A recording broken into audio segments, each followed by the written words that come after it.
Brazen COVID cover-ups are being exposed by congressional investigators, showing how Anthony Fauci and other NIH policymakers hid their tracks when it came to financing the COVID pandemic. Bureaucrats have dodged complying with their Freedom of Information Act, known as FOIA, by using Gmail, by deleting text, and by intentionally misspelling words to prevent people from discovering their records.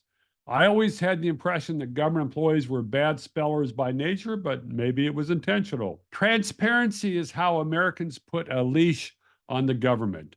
And what all these things that Congress has exposed do is destroy transparency and let the government officials do as they please. Actually, FOIA, the Freedom of Information Act, has been a farce for decades. There is a reason why cynical reporters refer to it as the Freedom from Information Act. In 2021, the Food and Drug Administration took only 108 days to give full approval to Pfizer's application for a COVID vaccine. But when professors filed a FOIA request and asked to see the documents that Pfizer submitted, the FDA said it would take 75 years to fulfill that request. A federal judge called BS on that and told them to respond a heck of a lot faster. The Drug Enforcement Administration denied a FOIA request by someone who was seeking information about his own kidnappers because he did not have a signed waiver from the men who held him hostage, the Washington Examiner reported.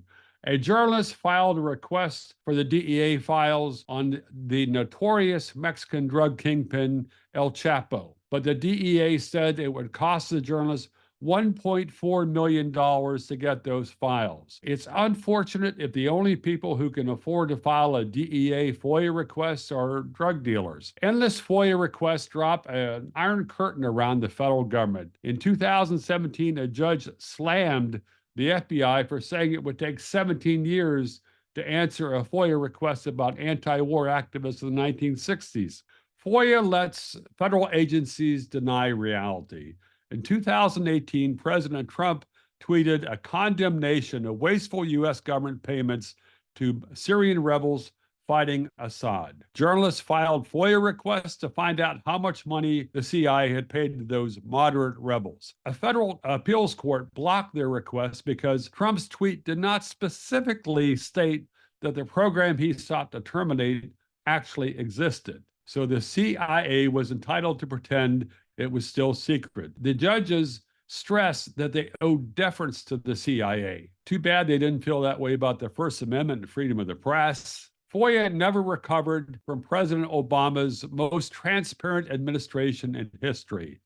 Hillary Clinton exempted herself from FOIA when she was Secretary of State, setting up a private server, and when the FBI or others came knocking to get her emails, her aides took a hammer and destroyed the records. Journalists tried to get the emails of Hillary Clinton's top aides, but the State Department said it would take 75 years to answer that request. Lying and secrecy are two sides of the same coin in Washington. The Obama administration formally proposed to entitle federal agencies to falsely claim that documents people requested under FOIA did not exist. The Obama White House crippled FOIA by requiring all federal agencies to block or postpone any FOIA requests that had, quote, White House equities, which meant anything which could damage the reputation of President Obama. This resulted in years of delays in the most important FOIA requests. As an investigative journalist, I've used FOIA for more than 40 years.